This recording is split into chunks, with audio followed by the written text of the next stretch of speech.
time for another edition of Why Are You Awake? I'm Paul Farahvar. I'm your host. This week we have former MLB player Ryan Dempster. Follow him on Instagram. Follow me on Instagram. Check out my website, paulfcomedy, for upcoming dates. Don't forget to subscribe. If you're listening to this, you can go to the YouTube page and actually watch it. It's really cool to watch it now. That's what you got to do. And don't forget to check out our sponsors. Hey, gang. As some of you know, I used to be a practicing lawyer in Chicago. I no longer practice, but from time to time, I need a lawyer. And when I need a lawyer, I call my friend Scott Shapiro. Scott Shapiro has been practicing law for over 25 years in Chicago.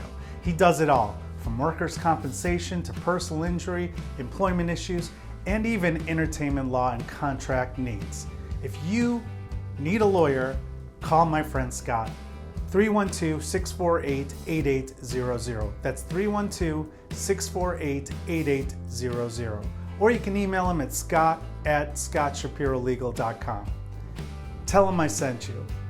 You're welcome.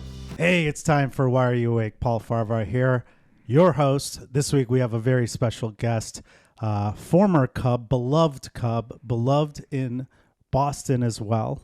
Also a Canadian. First Canadian we've had on this show. Thank you.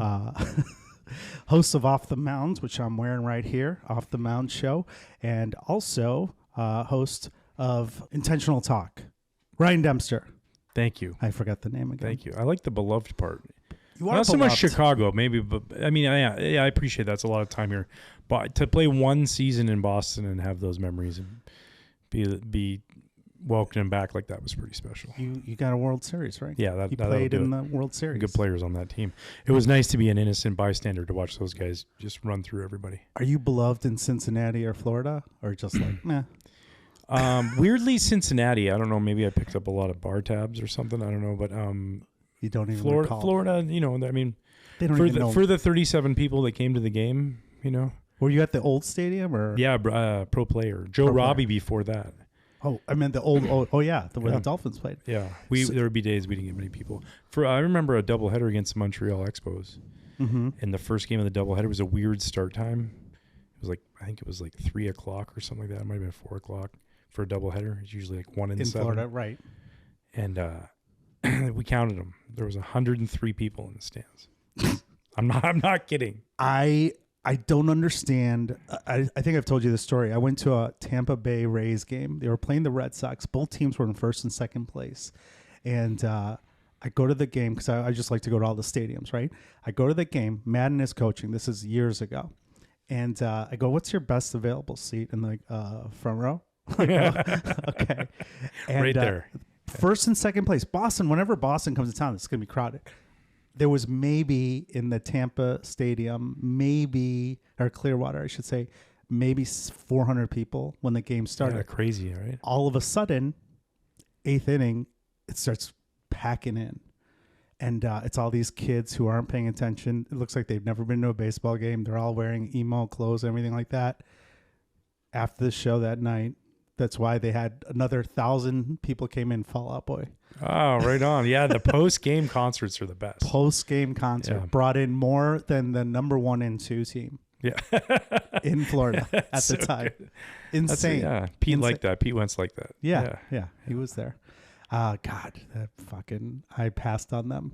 When I used to manage bands, when I was cleaning out this stuff during COVID, I found theirs and Fall Out Boy and they were looking for somebody to manage them. They were looking for representation with my music company and the other band that sang Dear Delilah, Plain White Tees. Also submit.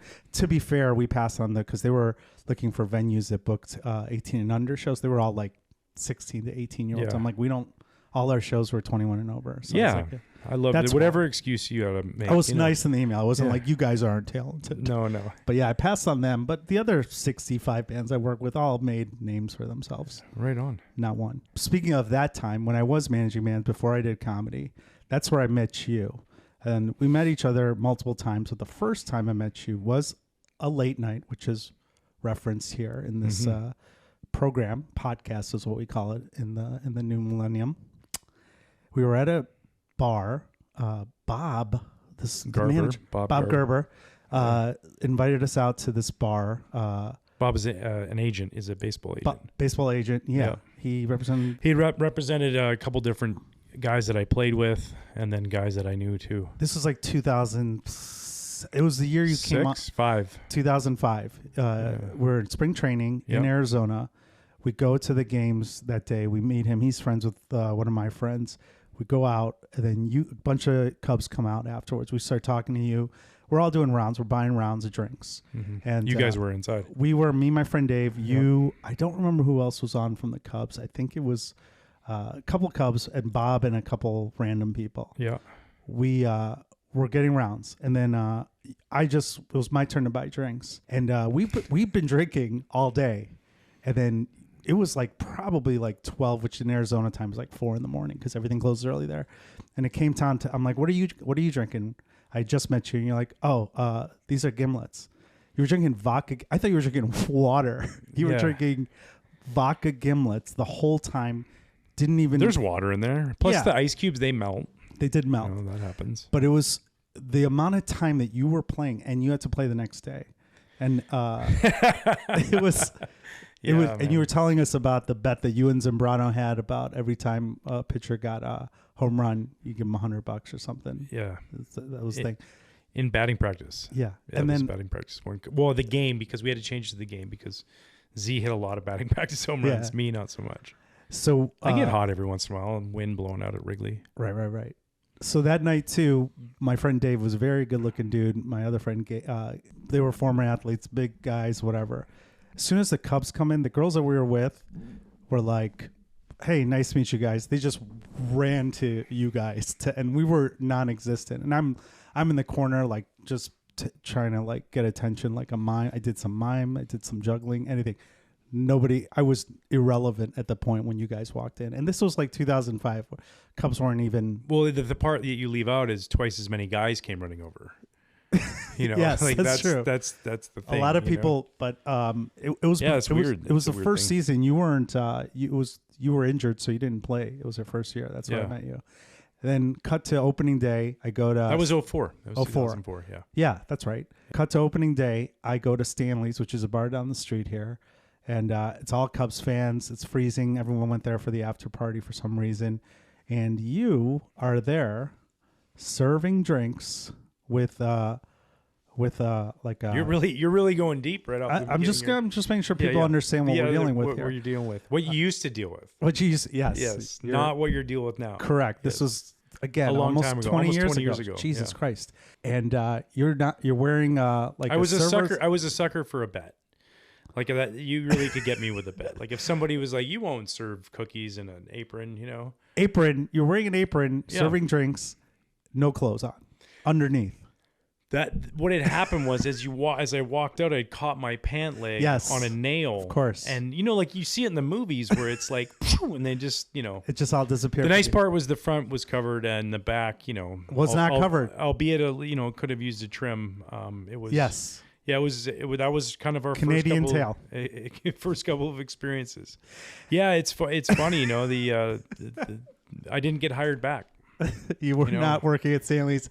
Very long at all. The best part for me that night was it was all Cubs fans in there. It was post opening day. Yeah.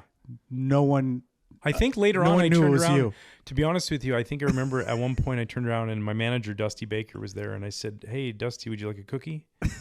And he told me that probably wasn't the best job. I should worry about the job that I had. Yeah. And so then I stopped serving that night. And apparently that night later you guys went streaking too, which Lynn Bramer mentioned on WXRT that morning. It's public knowledge. Yeah, Frank the Tank. That is. So you were a late night person back then. I was a late night person as a kid. Yeah. So I mean, pretty much my whole life just been a late night person. So you grew up in Canada. Yeah. How does that? How did you stay up late in Canada? There's no TV. What do you guys have? Just 2 channels? If we were lucky, one of them, if you ran the coat hanger, the wire hanger, you put it out just right. Put that closer to you. Put the mic closer. There you go. There you go. Just a little bit closer so I can hear it. Yeah, you'd have. I mean, that's the truth. The town I grew up in was crazy small. How big? Growing up, man, it was called the Sunshine Coast. It was comprised of a few little towns.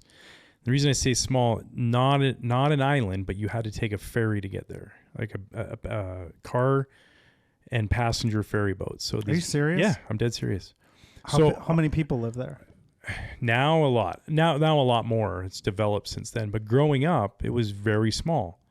The ferries would start at our side at 6 o'clock in the morning, 6:20 a.m., and the first ferry from Vancouver over would be at 7:15 a.m. And then they would cut off 8:20 and then 9:15, and that's it. So like there was no crime. Like nobody ever had a card stolen in our town ever. Did you lock that? You didn't lock your doors in. Where were you going to go? Wait at the ferry with the stolen car? Like you couldn't go anywhere. You know, like, and so as parents, my parents just let us go. We knew everybody in town. Like our only dangers were ourselves, you know. Right. And then there was no guns. I mean, there was hunting rifles, but there was none of that. We grew up in a very safe as far as freedom. So like we'd play capture the flag until 11 o'clock at night on a weekend. Like if it wasn't a school night, I'd have 8 buddies and we'd be at the elementary school, like on school nights. School nights too. If it snowed, let's go sledding down the school hill until 10 o'clock at night. Yeah, like and get up and go the next day. And so I always that was just ingrained in me. It was just bred that way. And then so were my friends, and so we're all like that. Like when we all go out, nobody wants to be the last one to ever turn it off. Like sometimes you have to. How did you had to have some sort of discipline in terms of to pursue baseball, right? So you had well, I was hyper focused on baseball. Okay. Yeah, and I still am a little bit this way, but you know the saying, if you're gonna stay up with the owls, you got to get up and soar with the eagles. Yeah, I lived by that. Like I wasn't gonna be. You don't sleep a lot. No, and I do need a plug in every once in a while for like a good 12 hour. Like I need to go have remember that Chris Farley sketch where he's got a really bad cold and she's like, here, take this. And he's like, Hyperquil, what's that? And he takes it and he goes to sleep and he wakes up. He's like, oh, I feel great. And his nails are like this long and he's got a beard. He's like, wait, I missed something, didn't I? Super Bowl, and his wife's so awesome. She's like, I got it on tape. Like I need one of those every once in a while. But so I always just was like that. And then I like experiences. Like, did staying up late always benefit me? No, I made a lot of stupid, dumb choices too. When you were a kid, you mean? Or probably, we'll talk about but later. But as a kid, like I loved that experience, like of being able to be like, I'm gonna go up and we're gonna play baseball till it's dark. It's the summertime and it's 10:30 at night because that's when it gets dark up there. Because we're up near Alaska. When you start looking at it on a map, that's right. we're getting up there. We're not that far. Like so we don't have caribou running through the field when we're playing. But it was still light out. Yeah. Oh, in the summertime, 10:30. That's insane. So if you think about that, we're as a 7-8-year-old kid with other 7-8-year-olds, and our parents are just at home or at the bar or they're at a dinner party, or everybody was fine. I knew the neighbor there. I knew this person there. There was maybe 2,500 people in our town. Right. I probably should look that up for when I get asked. But so what did you do? You just play out until the sun went down, and then it's like 10:30. Would you just crash because you were so like tired from doing everything and just and I was a TV guy. So like what TV shows did you watch in Canada? Yeah, well, like I grew up, my dad, we had one TV, it was like the size of the welcome mat or the welcome board that you got me. Yes. From Michael's. By the way, I love how you painted it too. I thought that was really nice. I didn't know you were supposed to paint it. Yeah, that was great. And then, this took me 7 minutes to spell out. And a happy face too. Yeah, I put a happy face. I was going to put your number, but I was like, yeah. Like number 40, like my phone number. That'd been weird to give that to everybody. But so my dad had the TV. He had control of the TV. What shows were there? I'm not even joking. So growing up, he watched MASH. Okay, it's so funny. Everyone keeps talking about MASH. Yeah, that was a big one, and he was into sci-fi. So Star Trek was a big one. Okay, Twilight Zone, and then he would watch like stuff like Night Court, Cheers, these ones. So I got those. Like maybe if I was watching late night TV. But I always if there was like a game on or there was a hockey. I loved hockey, so I want to watch it. And enough of me begging, I got my own little black and white TV up in my room. And that's where kind of the love of, Were those TV shows on at the same time as they are here, like Cheers and stuff like that, or were those on later for you guys? No, the same time. So they'd be re-airs of whatever was the weekly one. If they went at 9 o'clock here, Mm-hmm. They ran at 9 o'clock. Did you have like Johnny Carson and shit yeah. like that? Okay. Yeah. And my dad would watch the Tonight Show and I'd watch the Tonight Show and just thought it was great. Right. Cause he's like, I'm getting two birds with one stone. I like Johnny Carson and he's great, but he's also talking to people that I know who those people are through movies. Ted Danson from Cheers. Yeah. I don't know. Yeah. It's something like that. Merle Olsen was a big one. Oh yeah. The Chargers, he played football. It's like, this guy's a football player, and then he also is like an actor, and it's like, yeah. And how did were you playing hockey at that time too? No, just baseball? Everything, no hockey. Really? Yeah, hockey was too much, like we had, my mom had, my parents, my dad, by the time my dad was, he had me at 20 and my mom had him at 17. He was 25 and my mom was 21 and they had 3 little boys. Okay. And we were not easy. Sure. So it was like she didn't have time to be going to hockey practices all the time. Our rink was a half hour away. We had one car. My dad needed it for work.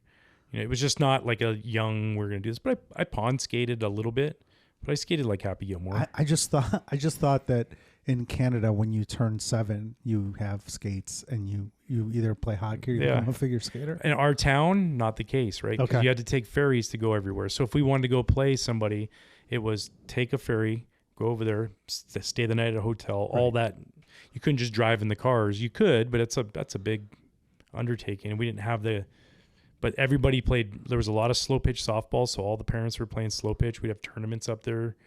There was hockey. Kids played. Like out in Seashell, the kids all played. A couple of kids from my town.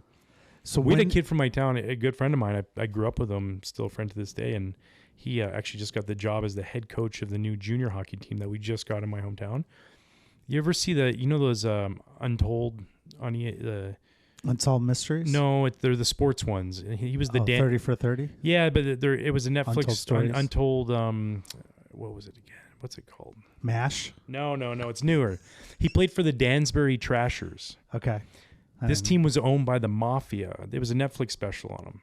So and now he's a coach of that? No, he's a junior coach. But he was like, right. I remember him telling me going there and basically getting a cash signing bonus. From the owner. I didn't know they had Mafia. Jimmy Galante. In Canada. And this guy, he had when there's the NHL lockout, he had NHL guys come in there and they would just beat. This is in Canada. No, this is in Danbury in Connecticut. Oh, okay. But he grew up in our hometown. He played all over the minor leagues. He played minor leagues all the way up to IHL. I asked a guy Louis DeBrusque. He was a tough guy in the NHL. And we were out in Scottsdale one night, late at night, mm-hmm. Dusty Baker, myself, him, Chelios, Charles Barkley. That was a fun night. And he was talking, and this dude's massive. And Brad's big, Brad's big and strong.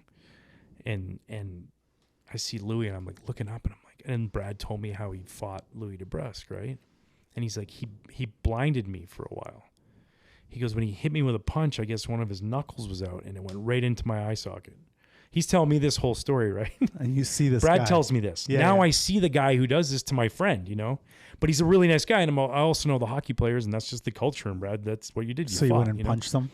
And no, and I just went up. I was like, hey, you got a fight with my buddy. He played in the IHL for a little bit. And he said you were the toughest guy he ever fought. It hurt a lot. And I said, Brad Wingfield. He goes, you grew up with Brad Wingfield? He goes, that fucking guy's crazy. He goes, I beat the crap out of him and he wanted to go again. When was the first time you came to the U.S.? How old were you when you first came to America? To come and play baseball? Well, did you go before? Yeah, I'd gone down with my cousins had taken me and my brothers down to a baseball game. Went to the Kingdom and watched the Orioles play the Mariners. Then I started playing baseball in high school. I was going to the city. I was making that commute all the time, taking the ferries to go play baseball. So leave class at 2:00, take the 2:20 ferry over to Vancouver and be there until. So you only went to the U.S. to visit with your cousins, and then later. So then in high school, now I started playing on this team, and we played in the States. Oh, I got it. We went down and played in Seattle and Everett and Bellingham and Wenatchee and Tacoma and Vancouver, Washington. Yeah. And was it when you were traveling, then were you like the only? Well, no, that it was was a Canadian team. Okay, so when did you start to realize like the differences in like Canadian versus American, like just August of 1995. What happened? I signed with the Texas Rangers, and I went to Port Charlotte, Florida. Oh, is that right? That was your first spot? Oh, I didn't know that was... Like, I couldn't get farther away on the map. You know, like, think about that. Driving 3 hours north of Seattle, take a ferry 40 minutes, and then go there all the way down to Florida. Port Charlotte, Florida, like middle of the inside of the armpit there. I'm playing there next month. I love that town. But it's such a small town. It was super small. And back then, I'm sure in the 90s it was even smaller. Yeah, tiny. It was. I remember we stayed at some little like motel. All the players were there. It was like, whatever, an extended stay. So what? At a sushi restaurant across the street. That's all I remember. They had a sushi restaurant there? All the time. All you can eat. Go there all the time. It was great. I can't imagine it being very good in Port Well, we needed protein when you were a young, up and coming athlete. Lots of sashimi. So what did you guys do? You go to Port Charlotte. You're drafted by the Rangers. You're probably the only Canadian on the team, I assume. Yeah. What did you guys do late at night in Port Charlotte? Because that place closes that's a sleepy town. Yeah, and not a lot. I got out, like go to the beach. Yeah. That was a fun one. Right by the beach, sure. Yeah, one of the guys I roomed with Sean Gallagher had a crazy high school record, like hit 50-something home runs in high school in one season. It was nuts. He ends up he's now working for the Ministry of Defense as an engineer. He's crazy smart. Wow. Bobby Stiles, ran into him. He's from Hendersonville, North Carolina. His grandmother offered me a dip one time, like a chewing tobacco. Yeah. Ryan, you dip? I was like, no, ma'am. You can go ahead and have the rest of that. She threw a lower tank. She just went like this and just threw it in there. Didn't even spit. She just swallowed it. It was great. I'm dead serious. I don't mean that. That is not a joke. It was. No, I believe it. It was awesome. And then Craig Monroe, later played in the big leagues. Actually played for the Cubs for a little bit, and now does TV with Detroit Tigers. So I think Bobby had his Jeep. He had a car because he went to college. He was a college guy, and so he had a car, and we'd go to bomb around the beach, right? Whatever, do donuts in the parking lot. But then what are you guys just hanging out at the hotel? We rented an apartment together. Okay. It wasn't until spring training, actually. I stayed in the hotel for a couple nights, and then I got in with these guys. I remember Parky picking me up from the airport when you could just park out in front of the airport, and he came to the gate and was like, "Hey, what's going on?" And then you just go, like every day, you just go to, it was like camp. Right. It was summer camp. And then I went from there, I went up to Hudson Valley, New York, and played for the Hudson Valley Renegades. But it was different because all these guys on the team, the New York Penn League at the time was all college based. So like a lot of those guys were college players signed. It was a good league, but I'd pitch well in the Gulf Coast League. They're like, oh, let's go give them a couple starts up there. And they're going to the playoffs. But I showed up after the games, these guys go to the bar. I'm 18 years old. You can't get in? Yeah. I don't even got a fake ID, nothing. I'm just like, I hung out with my host family, Jane and Al Stewart. Wait, they wouldn't let you in even if you were a baseball player at the bar? No, I went to one restaurant bar that we went to, like a Houlihan's or something like that, but like different, not like a chain. It was like a local place. And I remember I had a beer.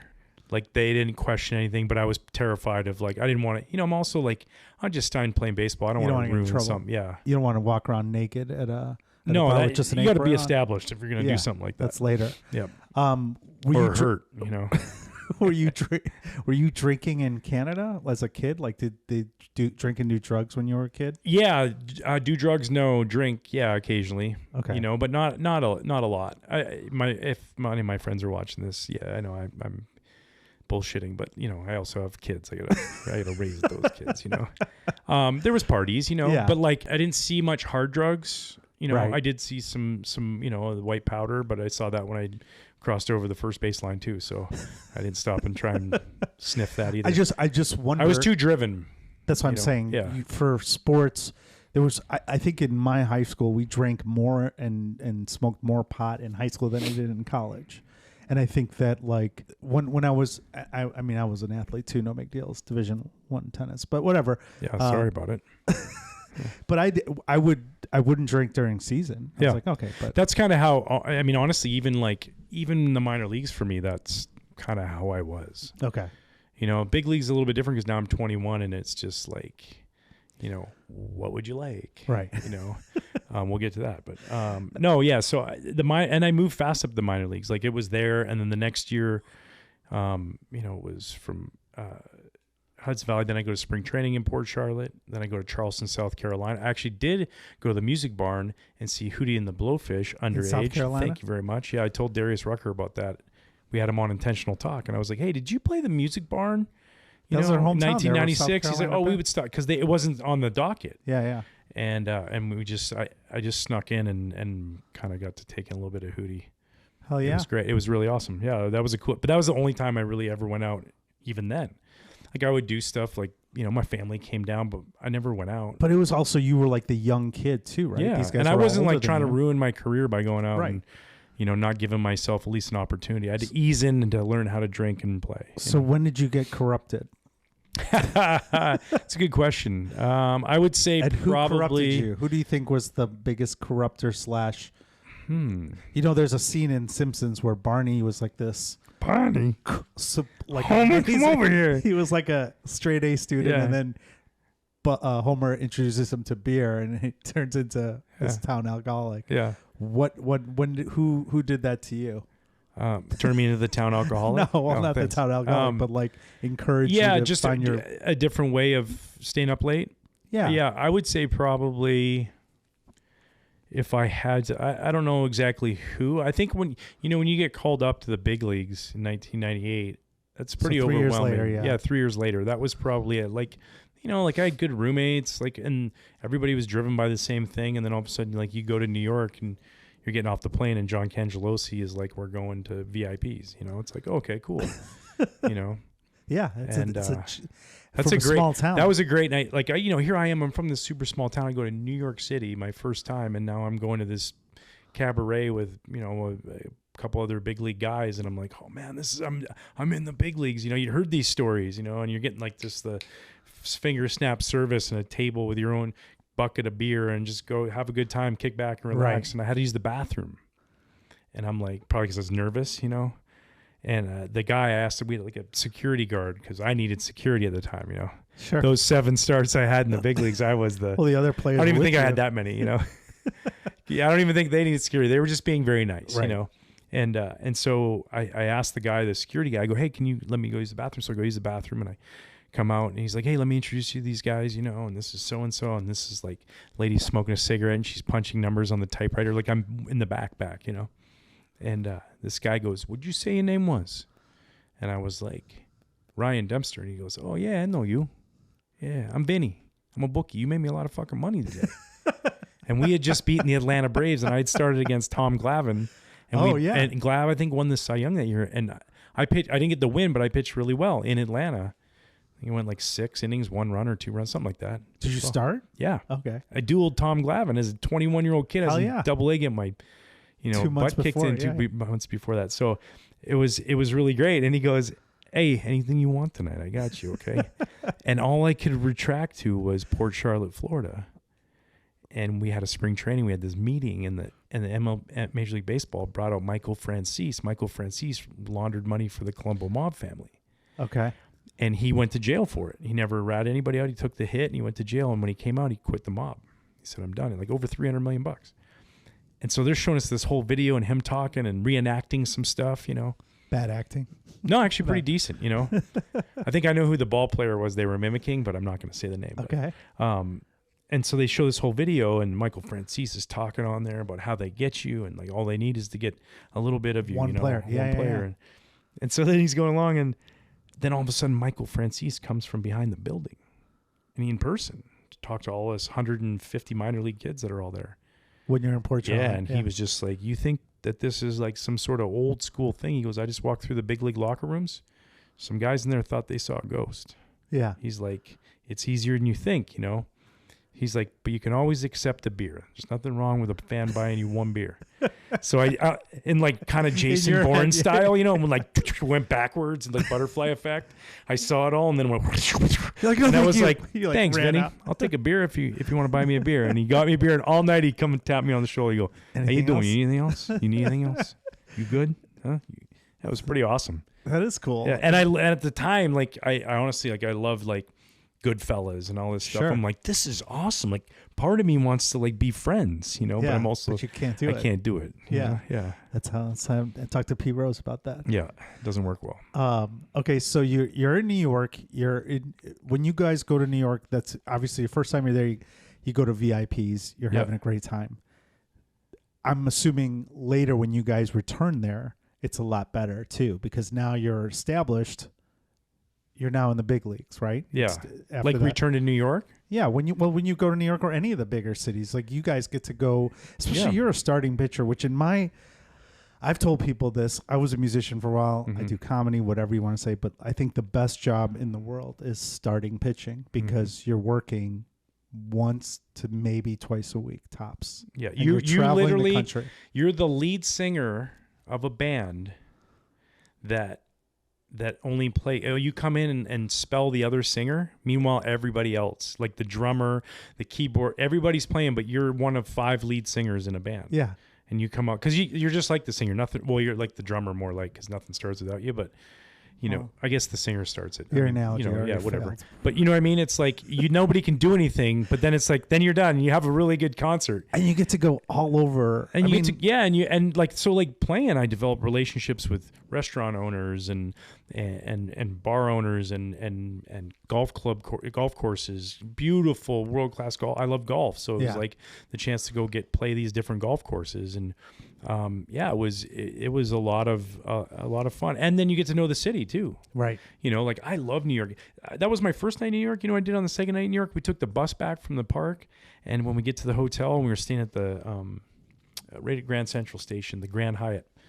And everybody's getting off the bus. You know, all the people there get autographs. They don't want my autograph. They want like Levon Hernandez and Edgar Renneria and all these guys. I mean, maybe somebody did. If they were smart, they would have, you know. Yeah. But I was like, I gave my backpack to the clubhouse guy. I said, hey, just put that in your room. I'm going to go out. And I went down I wanted to go to Times Square. I wanted to take in Times Square, watch 3 Carboni being played. You know, I watched the cops chase them and then run into the cop later at like 2:00 in the morning and be like, hey, like I wasn't drinking. I wasn't on drugs. I just loved the lights of it all. Like, is it obvious now, if you look back on that kid, were you walking around and were you like, did it look like you were from a small town in Canada? Were you like wearing overalls and shit? No. I was definitely wearing the latest fashion from Brooks Brothers. I mean, yeah. You clearly had to be, you're still fucking young. So anyone at that age is going to stick out in New York, let alone someone from a small town, let alone someone from another country. No, but so you want to take that all the way back. Think about that. Think about me being able to grow up like that, where I had complete freedom to figure things out on my own, right? Like my mom, super mom, like laundry, all our clothes were always clean. Our lunches were always made. Our dinner was always made. We were up for school on time. We didn't break curfew. Like if we had curfew, we were home at curfew. She did everything. She did all of that, but then she just let us go be boys, you know? And so now when I get into Vancouver and I was doing that, I wasn't afraid of like, I'm lost. Right. Like I was, my dad's like directionally one of the best directional people I've ever met in my life. You know, just like give him a compass and he's good to go. And so I had that sense of where to go. So now when I got to the big leagues, and I've been in minor league ball, you know, I was playing in Charleston, South Carolina. Then I went to King County, Illinois. Then I was in Brevard County, Florida, down in Melbourne, Florida, you know, and then I was in Portland, Maine. And then I was in Charlotte. Then I was in Calgary. So by the time I kind of started the big leagues, I was never afraid of it. I loved it. It was like, let me go. And like, I knew how to move better than a lot of the locals. Okay. You know, it was like, I think I don't know if microprocessing is the right word, but like I always would adapt to that environment too. Yeah. It's like, oh yeah, that's how you do it. That's how you do it. Okay, cool. So the fact that you went up to the officer who chased down those 3 kids or whatever, and you just go up to him, 90% of people would never do that. Yeah. I was just curious if he caught him. And he's like, oh, who, 3-Finger Willie? Nah, man. We just run so the tourists don't get upset. You know, it's all it's a total, probably slips him 100 somewhere. Back then he was, you know, yeah, of course. Yeah. So you get to go to all these cities. And like I said earlier, sometimes you get to just chill out. You get to perform and then you get to enjoy the cities. Yeah. Right. So, and what are you guys doing now? And they're all different. Man. Yeah. And now you're 21. When you turn 21, what team were you on when you were in 21? I was with the Marlins, Florida Marlins. So you were the Marlins. Yeah. But the problem was when you were with the Marlins, if you went up to like a door guy at the club and you're like, hey, I'm with the Florida Marlins, like what? Is it a college team or something? What is that? It basically. Are you in a fishing tournament? You know, you guys could go out in Miami and no one would know who. Even the starters, yeah. Like the biggest. And we were all the guys that came up after they just won the World Series and traded everyone away. So they're like, you're not the Florida Marlins, right? They traded those guys. Yeah, you were in AA, dude. That's right. You were 20. Yeah, that's right. We were all minor leaguers. Yeah. That were in the big leagues at first, you know, but still, like, you know, there was it was name players. Yeah, we had a few of those guys, you know, like, and we had like fun experiences. Like, you talk about staying up late at night, like everyone's like, oh, you must go out to the bar every night, and it's like, sure, sometimes. I mean, that was a habit that different people got into, you know, myself included. I went through stretches, but like, I was always never afraid or always enjoyed being yes, sure, I'll do it. Yeah. Like, whereas some guys, like, they come and that's okay. Like, we all have our different paths in life. I gotta go to my hotel room. Like, I'm not gonna go do this tonight. You don't have to do anything bad. Like, just I remember Kevin Millar got a couple limos. We were in LA, and he got 2 limousines, and we were going to his mom's house for a barbecue, and then we were going to afterwards go to Gary Sheffield's house up in Pacific Palisades. Sheff had been with the team previous years and won the World Series, so still had a lot of connections. So a bunch of us were going. It was like Renteria and Levon Hernandez and Mike Lowell and Brad Penny and myself and Millar. We had a bunch of guys, and Mike Redmond. And so, but it was really funny. We had these 2 limos, and we're in the limo. And on the way to Kevin's mom's, the 405 after a Dodger game, even though they're playing the Marlins, they're still fans. They like the Dodgers. So it's packed. Traffic's terrible. We lose AC. And this is like August. Jesus. You know, and we have shirts off when we show up to Kevin's mom's house, you know, down by the Neverland Ranch. That's where he grew up. Yeah, right down from Michael Jackson's place. Really? He said I never hung out with him. Yeah. Allegedly. Yeah, allegedly. But so we get there. Now they bolt that limo. And they're going to send another limo. That limo comes. So now we're taking 2 up because we got quite a few guys. And our limo driver was just, I think he was just bothered by the whole incident. Because obviously when we started sweating like that, and you got big league ball players, they feel spoiled, right? There's no way you're doing this on purpose. You know, we're entitled. How do we not have a limo that works? You know, it's AC, yeah. Yeah, but it just went out. It just went out, and he was kind of pissed. And then we got in it, and we're still kind of laughing about it and talking about it. And then he just got really pissed off, right? And he pulls the limo over on the side of the highway.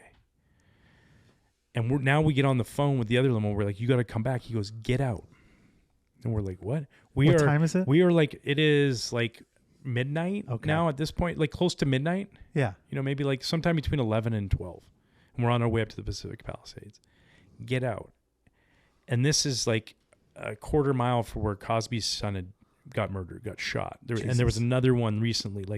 And we're like, what? And he's like, get out. We're like, we're not getting out to that other limo's back here. Right. So finally that other limo comes back, turns around. We get out. Now we're jammed in this limousine, like all of us sitting on laps, you know. This is a true story. This is crazy. So this all happens, right? Remember where we started? We had a game at Dodger Stadium that day. Yeah. That's how our day started. And we're now at the gate, and we're here to see Gary Sheffield, and he's just calling up. Okay, blah, blah, blah. And now all of a sudden, this limo driver starts yelling, get out of the limo, get out. And we're like, what? He's like, fire. And we're like, what do you mean fire? And all of a sudden you kind of hear like, and we open the limo door and there's flames. Like it is a movie set, both sides. We were rifling out of this limo, you know, jumping out, right? I think Renteria left his satchel, you know. It's a purse, okay? He left his satchel back in there and had to jump back. It was either him or Levon. I think it was Renteria because I think he hurt his knee going back in there. And this thing is crackling now, and we all get out, and within 2 minutes, this whole thing is engulfed. A white limousine is turning gray in front of our eyes. And here comes Gary in his Range Rover, pulls down through the gate. The guy's on the phone with the fire department. The driver's sitting there on the side of the road. Our limo's on fire. And we're like, our buzz is starting to wear off, you know, like the beers are kicking up. We're clearly not going to go to the trunk for any more. So we're like, all right, we'll see you later. And we hop all in the Range Rover. We pile like I think 9 guys, and we're like in the car with the tailgate down. We're all fired in there, and we just drove off. and left a burning limo in the front of the Pacific Palisades. I feel would the limo Imagine Stretch the next day. It was so funny, like everybody's version of the story. Yeah. But Oh how my did God. how did the limo start on fire? Did you guys were you smoking cigars in there? I think that it was so hot. No, it was electrical. I think that it was so hot, and this dude was pumping the AC for so long that it had some sort of electrical shortage. Combine it with the fact that we're probably 1,000 pounds over limit. Like cars just over everything, over pressure. Everything. I just wonder if like ruined if two someone limos in Googles LA. this story and there's like a whole nother version of this, like, yeah, the first guy kicked him out because he stabbed him and someone used profanity. The fish just kept getting bigger. Like the story is just totally, well, there's two sides to that story. Dempster sold this version, and then like on the other side, someone started a fire. Like Right. you guys like, wouldn't it be funny if we started like Kevin's like a Rubbing two sticks pyromaniac. together in the back of the limo. It worked. Yeah, like, and then you guys started a fire in the first car. Like maybe Yeah. you're all, but whatever. I guess I believe your side. It was honestly, it was really, and the funny part about that is, like, I brought it up with other guys and we've talked about it and just let them It talk. just makes no sense. And it's the same story. Like, right. because sometimes you're like, did that really happen? that really happened. So then we just went and we were playing basketball and tennis until like 3 a.m. Yeah, This, just like, hanging out with dudes. When Gary got traded to the Dodgers, he said, I'll accept the trade. He had no trade clause. He goes, you give me the biggest mansion they got available and I'll do it. Yeah. And he had it. This thing was massive. I mean, that's a thing too about comedy. People don't realize, and it's probably way better with baseball. But like, part of it's just hanging out. And I Yeah. bet that's probably the part of baseball that you miss most as a player, right? Like Yeah. you get to hang out with your friends. 2013 Red Sox, we hung out in the hotel room as much as any team I'd ever. Well, been. I've also hung out with that team of players All with the you time. before, Yeah. and it's insanity, that group of guys. Yeah. And when the cops came in Arizona too, Yeah, that's. there's like 4 I was just talking that story. MVPs. I mean, that's a crazy story that Yeah. night too, where cops come in and they're like, "All right, just keep it down." like, oh, it's all Red Sox. Fucking, you guys just won the World Series. What are you going to do in Scottsdale? They're someone calls the cops on you guys for. Oh my god! I playing remember guitar. Johnny Gomes was outside talking to them, and I walked outside, and they're like, "Oh, hey, Mr. Dempster, congratulations on the World Series. Can you turn or like off? If you can't do off, can you go quieter?" I do think that you guys get away with a lot of stuff too, right? And then does that play into it too when you're up late at night? Are there times where you're like, "Oh shit, like this is gonna be bad"? Yeah. Yeah. Yeah. Well, yeah. Well, first of all, Not even just drinking, but just like putting yourself in a situation. Even that story, that could have gone Yeah. so many bad ways right now with social media and stuff. yeah. Well, and like I think it just lended itself to feelings of, I don't know if invincibility is the right word. Yeah. I think partly that, and partly like it'll be fine. It'll work It'll be out. fine. I mean, like I made it to the big leagues. That was hard to do. This is going to be easy. Yeah. Like, and I do think it had a little bit of that effect Do you because like the bar, a bar would close, and they're like, yeah, sure, stay. That's fine. Yeah. It's not Well, closed for you. that's actually what happened when I met you that night. Yeah. The rest of that night, we had to leave, and you guys got to hang out, Yeah. and we had to leave the bar. So Yeah. you guys have, especially when you're at the MLB level, you have like carte blanche in a lot of ways to do whatever you want. Yeah. To I some would extent. say to some extent. I don't think it was a healthy thing. I will say that. Yeah. I mean, I think. But you managed to get out of trouble. Sure. I got myself into trouble too. Right. Like that's the thing. Like I'm the guy. Like I was telling my wife the other night. I'm like, my neck really sore. I shouldn't have done all those Chevy Chase falls. Like, how many times I'd be like leaving a restaurant. Like I remember the night before open. This is like I look back at some of the stupid things I did. Man. You could have got injured. Yeah. Yeah. I remember before opening day at Weinstein and Gavino's, an Italian restaurant in Montreal, and I was starting opening day, and we went for a team dinner. And I was in crazy good shape. I felt like invincible. I did, like physically. I was like, I was just working out like crazy. I'd nothing else in my life but baseball. No girlfriend, no wife, no kids, no nothing. It was baseball, train, run, train, lift, train, run. That's all I had. Throw, a better slider. And so we're leaving Weinstein and Gavino's, and it was an old like Victorian style house in Montreal. And they turned it into this beautiful Italian restaurant, and it had wood stairs that were carpet lined, beautiful, sewn in, We had this great dinner up top, and I was up at the top with Mike Redman, And I just said, hey, Red, watch this, dude. And I kind of let all the guys on the team get all the way to the bottom of the stairs. There's probably wiped out. There was either 5 of them or like 20 of them. You know, it's like there was a lot of them. And I just like did the wipeout and I fell all the way to the bottom. This place is packed. And the hostesses and the maitre d' and the people at the bar are all just like, what just happened? And I just get up. Oh my, you know, like that. It's fine. Yeah. I'm going to be fine. And I was fine.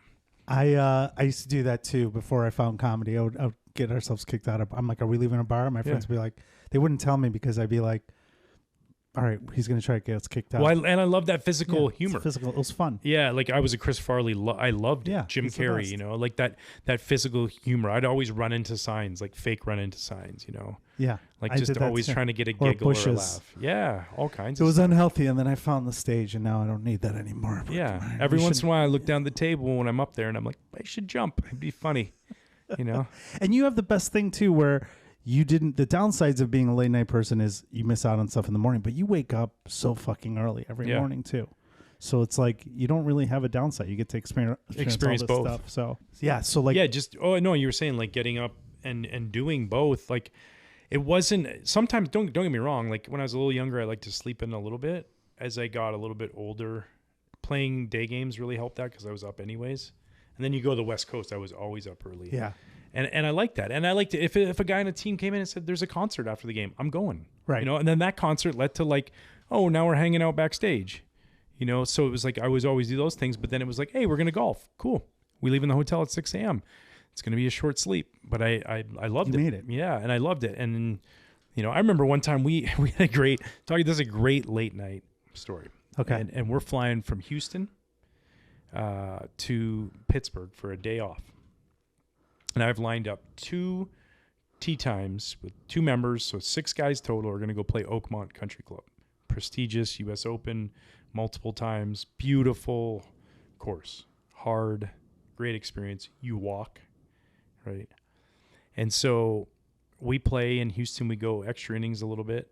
And now we're flying up there. And we're playing cards on the plane. And we get a really great card game going. One of those ones where... No gambling, though. Yeah. No. Well, we were an international air. So it was fine. You didn't need a W-2 for it. They told you that was okay in Port Charlotte. Okay, good. Yeah. You can't gamble on the baseball game. You can play $1 poker, you know, up on the air. So we were having a great, but it was just we were having fun and we were enjoying it. And we were getting in late. So now we're going from Houston. We're losing an hour to Pittsburgh. It's a long flight. And we get in and we're going golfing at Oakmont on the day off. And it's like 4 a.m, you know? And so the group of guys that were all playing poker just decided, let's just keep playing cards. So we stay up the whole night. And I think it was DeRosa, Marquis, Bobby Howry, Ted Lilly. Oh, yeah. And we all just from that game. Yeah, and we all just go and we stay up in the hotel room. We play cards. We go and we go to Oakmont, and it was spectacular. It was a gorgeous day. It was beautiful. We play 18 holes. We get done 18 holes, and Ted's like, "Do you want to keep playing?" So I'm like, "Let's play." So now we play another 18 holes. We come in. The sun's going down. You know, like we have now been up since Wednesday morning. It is now Thursday night, and we get back to the hotel and I order room service, and then I woke up with my room service outside my door the next day. Just crashed. The 12 hours. I couldn't make it. Yeah. There it was. I just needed like the plug-in. And now the Cubs got swept in that series. No, and then I think we won. I think we swept them actually. I'm just kidding. Yeah. I think that was the one thing that I remember about you was whenever there were nights that you went out late, you'd always win. Like it didn't affect your game ever. Yeah, I think maybe you just knew to sneak in some waters in there or what. I just think that was it. Doctors would probably say it's not the best thing, and I would hence to agree. I think it has long-term effects. I think it has short-term effects. But that being said, it really does. We get so caught up in the physical aspect of the game and the physical aspect, how hard somebody throws, how fast somebody runs, all these things. But there's a greater power, and it's between your ears. It's your 100%. mind of what you can will to get done. It's the mental. Yeah. And I think that you had a good balance. It's just like people would, when I was in college, they would study drunk and they take the test drunk. Like you just have to have I didn't do that. Yeah. I never drank and pitched. And but, I tried not to drink the night before I pitched. Right. Yeah. That's what you should do, though. That's the next thing. But like men's league, I'll do that in the men's league and see what happens. Yeah. Although that's standard requirement. I think you have to start drinking. Yeah. That's the thing. Like when they do the baseball league for the comedians, like they're drinking, and I'm like, "What are you doing? We're playing baseball. You guys can't drink." But I guess I'm very competitive, so it's very hard for me to separate the two. But you could do that now. Yeah, well, no, not now. I don't drink. So right. Well, currently you're sober. I'm sober curious. That's a thing. Do you know that's the thing? Sober curious. Yeah. I'm not sober curious. I was sober and that's the thing too about staying up late too. You don't, when you're not drinking anymore, it's like there's limited options of what you can do. And so I'm very productive during that time. Are you productive now with because you have like 22 kids? Yeah. And so like a lot of them. You have 5 kids. I mean, 5 kids. 5 kids. Different ages, all the way from, I'm doing a college visit with my son this week. Yeah. And then I'm also, changing diapers of an 18-month-old. So it's a wide spectrum of. So you don't get to sleep. I feel like the only time you have to yourself is probably late at night. Yeah, but I love shows and movies. I'm a movie lover and I like shows. So I spend a little time, my wife and I like watching shows together. Yeah. So I do that, but I still I don't stay up super late anymore. I do have times that's the thing. Here's how I live it. Now I don't stay up as late anymore, but if I need to stay up late, no problem. It's not a problem for you. No, I'm not like, I should be going. I'm fine. It's just, I think it's just how I'm hardwired,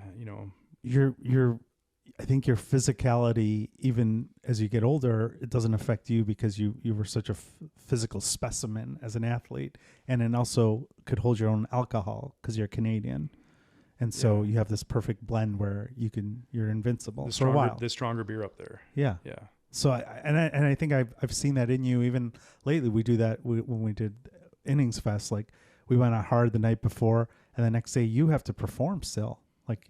It's almost like pitching again. You have to perform your show. Yeah, and you know what I do really a good job of is trying to mix in drinking's a weird thing, man. It can get you, and so it's like, oh, well, why do I need to have 10 drinks? Why not have some club sodas in there? Right. And I found that, that's a good balance. But yeah, I don't know what it is. I think it's genetic, to be honest with you. My dad's a lot, he can do that. My Nana, she could just, she's a night owl, man. I used to go stay at my grandma's house when I was a little kid, and she would watch movies all night. That's where I first watched The Twilight Zone. Yeah. And and she always had that ability. I remember she came and stayed with me. It was just me and her in Colorado. I lived up in Golden, Colorado, and we had this theater room, and she was watching a movie and she fell asleep watching the movie, right? And I watched the movie, and then I decided to watch another movie, and a couple hours go by, and all of a sudden she just goes, "You got like a Pepsi or something?" And I was like, "Well, hey, and she's like, and I go to get Pepsi. She goes, and some chocolate too, if you got that." Looks up at me as I'm going to get it, right? And then she cracks it, and she has like a little sip, and then she has a piece of the chocolate bar, and then she puts the chocolate bar here and does the recliner and just lays back, and then starts watching the movie, and she's asking me questions about what happened in the movie, and I'm like, I can start it again if you want me to start it again. And she's just like going, no, it's fine. And then all of a sudden she just goes, passes out again, back asleep. Yeah. But not a drinker. She wasn't a drinker. Right. It was just like she was hardwired to be able to stay up late, and ideas come like, hey, listen, I get creative when I'm up and I have ideas. It's hard. Sometimes I sit there and lie in bed and I'm like, why am I not writing this down? Because there's things happening in my brain. I can't just go to bed and just shut it off. I do better. I keep a book now and I try to write stuff down. Yeah. The stuff that you would text me late at night, I'm like, this is great. You should be doing this every fucking night. Yeah. Yeah. And then like Mitch Hedberg said, if I don't have a pen, then I just think what I thought of wasn't really that great, That's accurate. Yeah. Well, we went long. Yeah. I'm sorry, Ryan. That's okay. I kept you up late. Yeah. Where can people find out? What time is it? 3:47 a.m. Yeah, 3:47 a.m. as far as people know. Man. Where can people find out more about you and your upcoming stuff? You have Off the Mound. Yeah, so traveling with that. We got Off the Mound. Be recorded after that. Yeah, we got Off the Mound. We do shows throughout the year. I'm posting them on Instagram at Dempster 4646. And then during the year, Intentional Talk on MLB Network. It's me, Kevin Millar, Sierra Santos. We have a fun time talking baseball. Hell yeah. Yeah.